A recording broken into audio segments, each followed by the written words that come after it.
আসসালামু আলাইকুম প্রিয় দর্শক, আপনারা জানেন যে গতকাল শুক্রবার রাতে সন্ধ্যার পর জাতীয় পার্টির অফিসের সামনে জাতীয় পার্টির নেতাকর্মীর সঙ্গে গণ অধিকার পরিষদের নেতাকর্মীদের একটা বড় ধরনের সংঘর্ষ হয়েছে এবং সেই সংঘর্ষে গণ অধিকার পরিষদের যিনি নেতা, মূল নেতা নুরুল হক নূর, যাকে সবাই ভিপি নূর হিসেবে চেনেন, তিনি মারাত্মকভাবে আহত হয়েছেন এবং উনি এখন হাসপাতালে চিকিৎসাধীন আছেন।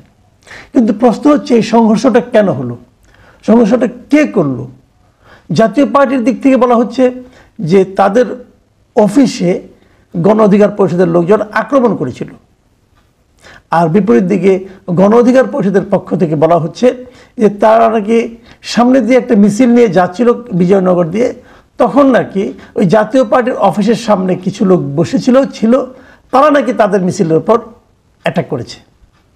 এখন এটার কোনটা সত্য কোনটা মিথ্যা, এটা এই মুহূর্তে ওখানে যখন আমরা ছিলাম না, আমরা হয়তো বলতে পারবো না।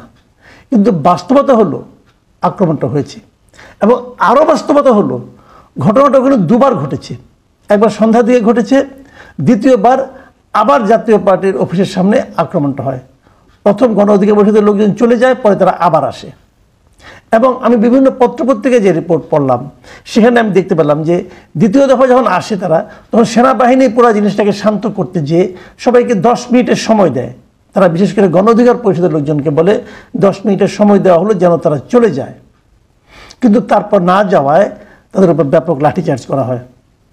আমি যতটুকু ভিডিওতে দেখেছি, নুরুল হক নূর যখন মার খাচ্ছিলেন, এই ঘটনার বেশ কিছু ভিডিও ফুটেজ সোশ্যাল মিডিয়ায় দেখা গেছে।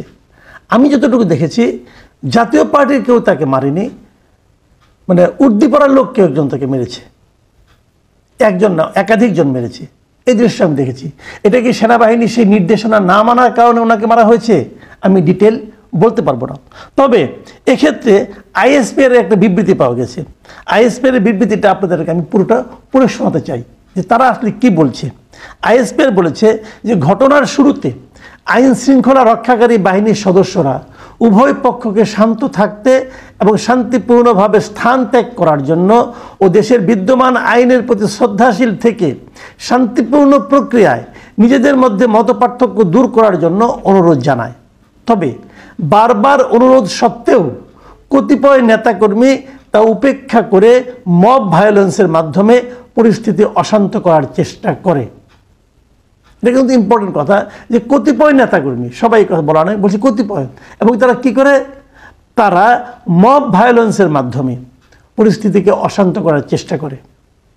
এখান থেকে আমি একটু ইঙ্গিত পেতে পারি, একটু আলোচনাও করতে পারি। জাতীয় পার্টির পক্ষে কি এখন মব ভায়োলেন্স করার বাস্তবতা আছে? যাদের নিজেদের অফিস আগুন দিয়ে জ্বালিয়ে দেওয়া হয়, তারা কিছু করতে পারে না, তারা মোটামুটি দৌড়ের উপর থাকে। তাদের পার্টি এই লোক আজকে দখল করে, সেই লোক আজকে দখল করে, তাদের পক্ষে কি মব ভায়োলেন্স করার মতো অবস্থা আছে? তারা কি সেই বাস্তবতা আছে? আমি জানি না, তবে আমি এটা নিয়ে ভাবছি, আপনারাও ভাবুন। দেখুন তারপর আইএসপি কি বলেছে, তারা সংগঠিতভাবে আইন শৃঙ্খলা রক্ষাকারী বাহিনীর উপর আক্রমণ চালায় এবং আনুমানিক রাত 9টার দিকে মশাল মিছিলের মাধ্যমে সহিংসতা আরও বৃদ্ধি করে। এ সময় তারা ইট পাটকেল নিক্ষেপ করে এবং বিভিন্ন স্থাপনায় আগুন দেওয়ার চেষ্টা চালায়। এছাড়া বিজয়নগর, নয়াপল্টন ও তৎসংলগ্ন এলাকায় সাধারণ জনগণের চলাচল মারাত্মকভাবে ব্যাহত হয় এবং জনদুর্ভোগ বৃদ্ধি পায়। আইন শৃঙ্খলা রক্ষাকারী বাহিনীর শান্তিপূর্ণ সমাধানের সব চেষ্টা তারা অগ্রাহ্য করে। ফলস্বরূপ জননিরাপত্তার স্বার্থে রক্ষার্থে আইন শৃঙ্খলা রক্ষাকারী বাহিনী বল প্রয়োগে বাধ্য হয়। এবং তারা এটাও বলেছে যে আজকের ঘটনায় সেনাবাহিনীর 5 জন সদস্য আহত হয়। তার মানে সেনাবাহিনী এবং আইএসপি সাধারণত সেনাবাহিনী সংশ্লিষ্ট বিবৃতি দিয়ে থাকে, ব্যাখ্যায় দিয়ে থাকে। তার মানে বোঝা যাচ্ছে যে ঘটনাটা এবং নুরুল হক নূর যে প্রহিত হয়েছেন, এটা বেসিক্যালি সেনাবাহিনীর হাতে। এখন প্রশ্ন হলো, এই ঘটনাটা ঘটলো কেন? এর পেছনে রাজনীতিটা কি হতে পারে? আমরা সব বলতে পারবো তা না, বাট আমরা আলোচনা করতে পারবো, আমরা ইঙ্গিত দেওয়ার চেষ্টা করতে পারবো। তার আগে দেখুন, এই ঘটনা নিয়ে বিভিন্ন রাজনৈতিক দল কিন্তু কিছু বিবৃতি দিয়েছে, নিন্দা জানিয়েছে, সেগুলো আপনাকে একটু বলি। যেমন ধরেন, আইন উপদেষ্টা আসিফ নজরুল, তিনি প্রধান উপদেষ্টা প্রেস সচিব শফিকুল আলম এরা এটা নিন্দা জানিয়েছেন। এছাড়া নিন্দা জানিয়েছেন ঘটনার বিএনপি, জামাত ইসলাম, এনসিপি সহ বিভিন্ন রাজনৈতিক দল। এবং এনসিপি কালকে রাতে এটা নিয়ে একটা মিছিল করেছে এবং তারা বলেছে যে নুরুল হক নূরকে নুরুল হক নূর ছিলেন ফ্যাসিবাদী আন্দোলনের সহযোদ্ধা এবং তাকে মারা হয়েছে, এটা ফ্যাসিবাদের একটা ষড়যন্ত্র, এটা তারা বলেছেন। আর অনেকে বলেছেন। আবার উল্টো দিকে আমি তারেক রহমান এটা নিয়ে একটা বিবৃতি দিয়েছেন, তার যে ভেরিফাইড ফেসবুক পেজ, সেখানে শুক্রবার দিন মানে যেদিন ঘটনা হয়েছে ওই দিনই গভীর রাতে উনি একটা ফেসবুক একটা পোস্ট দিয়েছেন। সেখানে উনি কী লিখেছেন? সেখানে উনি লিখেছেন, আমি একটু পড়ে শোনাই আবার। আমরা গণতান্ত্রিক উত্তরণের এক নাজুক সময় আছি, যার প্রথম পদক্ষেপ হলো জাতীয় নির্বাচন। সম্মিলিতভাবে আমাদের নিশ্চিত করতে হবে আজকের মতো অস্থিতিশীল ঘটনা যেন ছড়িয়ে না পড়ে এবং গণতন্ত্রের পথে আমাদের অগ্রযাত্রা যেন বাধাগ্রস্ত না হয়। দেখুন, তারেক রহমানের উদ্বেগটা কিন্তু আছে। এখানে উদ্বেগের মধ্যে একটা জিনিস খুব গুরুত্বপূর্ণ, সেটা হলো যে উনি বলতে চাচ্ছেন যে জাতীয় নির্বাচনটা যাতে এই ঘটনার প্রেক্ষিতে বাধাগ্রস্ত না হয়। ওনার উদ্বেগটা হলো এখানে। কেন এই ঘটনার সঙ্গে জাতীয় নির্বাচনের বাধাগ্রস্ত হওয়ার কারণ উনি কেন দেখতে পাচ্ছেন? এই জায়গাটাতে রাজনীতি, এই জায়গাটাই আমাদের মূলত দেখার বিষয় যে এই ঘটনার প্রেক্ষিতে জাতীয় রাজনীতি বিঘ্নিত হতে পারে। দুটো আশঙ্কার কথা আমি বলি। প্রথম আশঙ্কা হলো জাতীয় পার্টির অফিসে হামলা অথবা এই যে মারামারি, নুরুল হক নূর তিনি তার আহত হওয়া এবং মারাত্মকভাবে আহত হয়েছেন উনি, এই যে ঘটনা, এই ঘটনার প্রেক্ষিতে এখানে একটা বড় ধরনের বিতর্ক উঠতে পারে যে দেশে এখন নির্বাচনের পরিবেশ আদৌ আছে কি নেই। এই প্রসঙ্গটা কিন্তু আসতে পারে। যদি না থাকে তাহলে নির্বাচন আবার পিছিয়ে যেতে পারে। যে আশঙ্কাটা তারেক রহমান বুঝতে পেরেছেন এবং এটা উল্লেখও করেছেন, এই একটা বিষয়। দ্বিতীয় আরেকটা বিষয়, অনেকে আমি বলতে শুনেছি, অনেক ফেসবুকে অনেকে স্ট্যাটাস দিয়েছেন যে ওনারা অভিযোগ করেছেন যে জাতীয় পার্টির যারা নাকি এই গণ অধিকার পরিষদকে হামলা করেছে তাদের মধ্যে নাকি আওয়ামী লীগের কিছু লোক ছিল। এটা ওনাদের মানে একটা ধরনের অভিযোগ।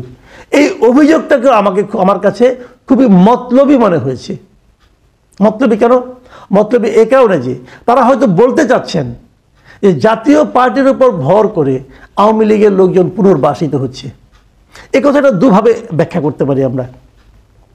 প্রথমত হলো যে যেহেতু আওয়ামী লীগের রাজনৈতিক কর্মকাণ্ড আপনারা নিষিদ্ধ করেছেন, যেহেতু আওয়ামী লীগ এই সরকারের কোনো সমালোচনা করতে পারে না অথবা নিজেদের আদর্শের কথা জনগণের সামনে প্রচার করতে পারে না, আইনগতভাবে পারে না, অতএব তারা হয়তো জাতীয় পার্টির লেবাসে অগ্রসর হচ্ছেন। এটা একটা ব্যাখ্যা হতে পারে।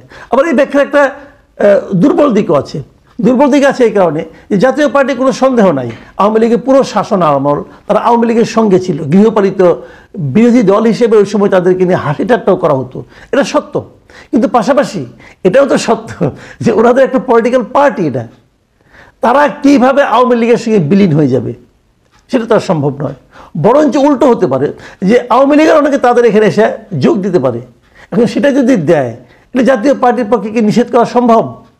যে কোনো পার্টি আজকে যদি কিছু লোক জাতীয় পার্টির থেকে এনসিপিতে যোগ দেয়, এনসিপি তাদের গ্রহণ করবে না, অথবা যদি বিএনপিতে যোগ দেয় তাদের বিএনপি গ্রহণ করবে না, যদি ওই লোকটার বিরুদ্ধে কোনো ধরনের সুনির্দিষ্ট অভিযোগ না থাকে। করবে না? করবে তো। তাহলে সেটাও হতে পারে, আবার নাও হতে পারে। এটা একটা দিক। দ্বিতীয় যে দিকটা বলে আমি শেষ করব, এবং সেটাই হচ্ছে সবচেয়ে গুরুত্বপূর্ণ এই কারণে যে আওয়ামী লীগের রাজনৈতিক কর্মকাণ্ড নিষিদ্ধ। আওয়ামী লীগ নির্বাচন করতে পারবে না তাহলে, কারণ আওয়ামী লীগের যে নির্বাচনী প্রতীক সেটাও কিন্তু ওই নির্বাচন কমিশনের যে তালিকা আছে, প্রতীকের তালিকা আছে, সেই তালিকা থেকে সরিয়ে ফেলা হয়েছে। আওয়ামী লীগের নিবন্ধন নির্বাচন কমিশন স্থগিত করে রেখেছেন। তাহলে আওয়ামী লীগ নির্বাচনে যদি অংশ না নিতে পারে, হাইপোথেটিক্যালি আমি যদি ধরি, যেহেতু নির্বাচন আর 5 মাস বাকি আছে, আমি ধরে নিচ্ছি আওয়ামী লীগ নির্বাচন করতে পারবে না। যদি না পারে আওয়ামী লীগের ভোটগুলো কোথায় যাবে? অনেকগুলো অপশন চিন্তা করা হয়েছিল। কেউ ভেবেছিল, আমি অনেকে আওয়ামী লীগের ভোটাররাও আমাকে বলেছিলেন তারা হয়তো ভোটই দিতে যাবেন না, এমনও হতে পারে। আবার কেউ ভাবছিল এই ভোটগুলি হয়তো বিএনপির দিকে যেতে পারে, আবার জামাতের দিকেও কিছু যেতে পারে, অথবা এনসিপির দিকে যাবে বলে আমার কাছে মনে হয় না, তারপরে যেতে পারে, কেউ দিতেও পারে।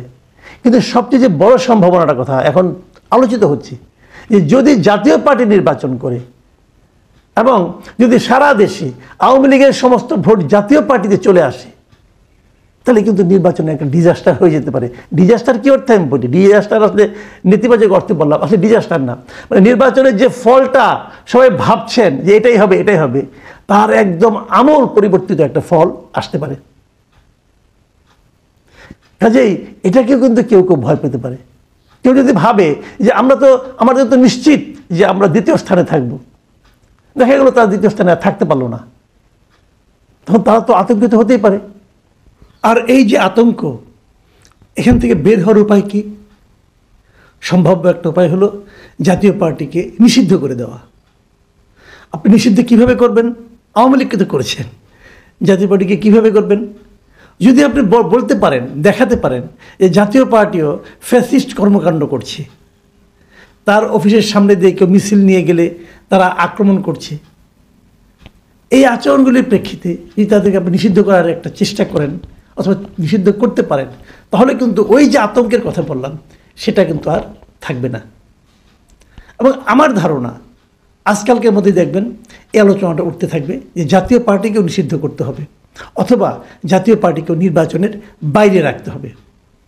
জাতীয় পার্টিকে নির্বাচনের বাইরে না রাখতে পারলে ওই আতঙ্ক কিন্তু ওই বিশেষ দলগুলোর থেকে যাবে না, এবং সেই দলগুলো এই মুহূর্তে পাওয়ারফুল, তারা সেটা করতে চাইতেই পারে। প্রিয় দর্শক, আপনারা সামনের দিনগুলোর দিকে একটু নজর রাখেন, দেখতে পারবেন যে কী হচ্ছে এবং তাহলে বুঝতেও পারবেন যে কেন হচ্ছে।